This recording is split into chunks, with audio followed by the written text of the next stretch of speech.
अगर आप पेट्स पालने के शौकीन हैं तो सावधान हो जाइए। ये खबर आपको देखनी चाहिए। पूरे देश में हमने कई बार देखा है कि पेट्स के हमले में, खासकर अगर कुत्तों की बात करें, जो पालतू कुत्ते होते हैं उसके हमले में कई ऐसी घटनाएं सामने आई हैं। इन कुत्तों ने बच्चों को नोच कर उनकी जान ले ली है। हैदराबाद का वाकया आपको याद होगा।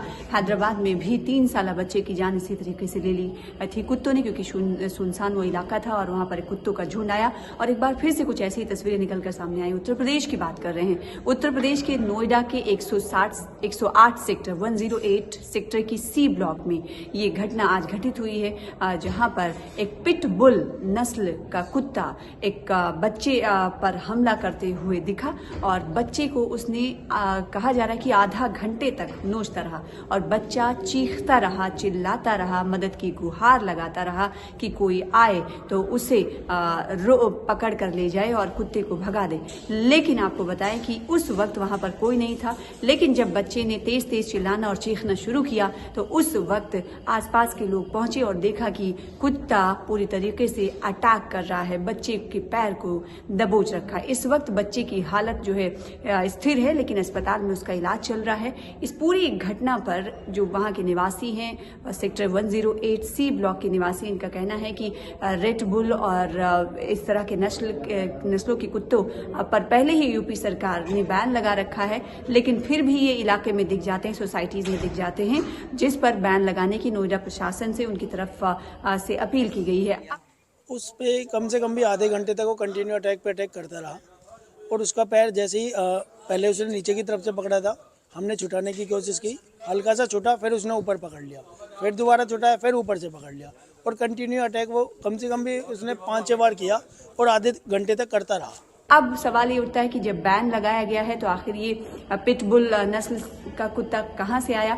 ये आपको बता देते हैं। कहा जा रहा है कि शेल्टर होम भी आसपास कायम किया गया है, जिसमें ये कुत्ते रखे गए हैं और इन कुत्तों को वहां पर रखा जा रहा है। और यहाँ पर ये बताना जरूरी है कि उत्तर प्रदेश सरकार ने पिटबुल, रॉटविलर सहित 20 से ज्यादा खूंखार कुत्ते हैं जिन पर बैन लगा रखा है, फिर भी ये कुत्ते दिख जाते हैं। और इस तरह का वाकया आपने नोएडा सोसाइटीज में बहुत देखा होगा। इससे पहले आपने देखा होगा कि लिफ्ट में इस तरह की खबरें ही तस्वीरें निकलकर सामने आ पाई थी कि 2 परिवारों में खूब लड़ाई हुई थी, झगड़ा हुआ था, क्योंकि वो लिफ्ट के अंदर कुत्ते को लेकर जा रही थी। ऐसी तस्वीरें आपने पिछले साल भी देखी थी और उस कुत्ते ने निशाना बनाया था दूसरे शख्स को, जिसके बाद दोनों परिवारों के बीच खूब लड़ाई हुई थी और ये मामला थाने तक पहुंच गया था। तो नोएडा की सोसाइटीज में कुत्तों का आतंक कहा जा रहा है कि कहा जा सकता है कि कम नहीं हो रहा है। लेकिन सबसे अहम बात यह है कि जब ये नस्ल के कुत्ते पिटबुल या रॉटविलर, ये कुत्ते अगर रॉटविलर नस्ल के कुत्ते अगर बैन है तो यूपी सरकार या नोएडा प्रशासन इस पर अमल करता हुआ क्यों नहीं दिखाई दे रहा है, क्योंकि योगी सरकार ने खुद ही इन नस्लों के कुत्तों को बैन लगा रखा है। जो यहाँ के निवासी हैं उनकी तरफ से सीधे तौर पर कहा जा रहा है कि इस पर नोएडा अथॉरिटी को जल्द से जल्द एक्शन लिया जाना चाहिए। दहशत का माहौल तो ये लगा लीजिए कि गली में तो कोई बच ही नहीं रहा था। जो जिसने भी ये सीन देखा वो अपने घरों में बढ़ के गेट लगा लिया। और मेरे ख्याल से यदि कोई हार्ट पेशेंट होता तो इस कंडीशन को देख के मुश्किल ही बच पाता। बच्चा शोर मचा रहा था, बचाओ बचाओ बचाओ, उसके पैर में खा रहा था कुत्ता। और ये भाई जो उस समय उसको बजा रहे थे तो हमने देखा था भाई इसको कोई हेल्प नहीं कर पा रहा। उसको जो भी उसको मारता था उसको डॉगी ऊपर आता था।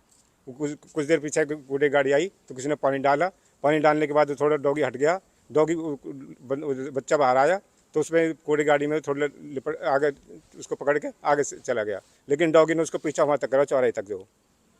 क्या लगता है आपको इस तरीके की जैसे नस्लें हैं, रॉटविलर, पिटबुल और कई ऐसी नस्लें जिनको सरकार ने भी बैन कर रखा है और फिर इस तरीके से सेक्टर में देखने को मिलती है और फिर घटनाएं होती हैं, क्या कहना चाहते हैं? नहीं, जिस तरह ये गवर्नमेंट जो बैन कर रखे हैं और उसके बावजूद भी इतने खतरनाक कुत्ते सेक्टर में या सोसाइटी पाले जाते हैं डेली के पूरे नोएडा के, आप पूरी दुनिया में ये हमारे ऑल इंडिया में ये समस्या हर सोसाइटी में है। कुत्ते के इस अटैक से पूरा परिवार दहशत में है, बच्चे का परिवार दहशत में है। बच्चा इस वक्त इलाज ले रहा है, अस्पताल में भर्ती है। लेकिन बड़ा सवाल ये कि अगर कुत्ते के पालने के जो शौकीन लोग हैं वो तमाम मेजर्स को नहीं लेते हैं और यूपी सरकार की गाइडलाइंस का पालन नहीं करते हैं तो आखिर उन लोगों के खिलाफ कार्रवाई कब होगी।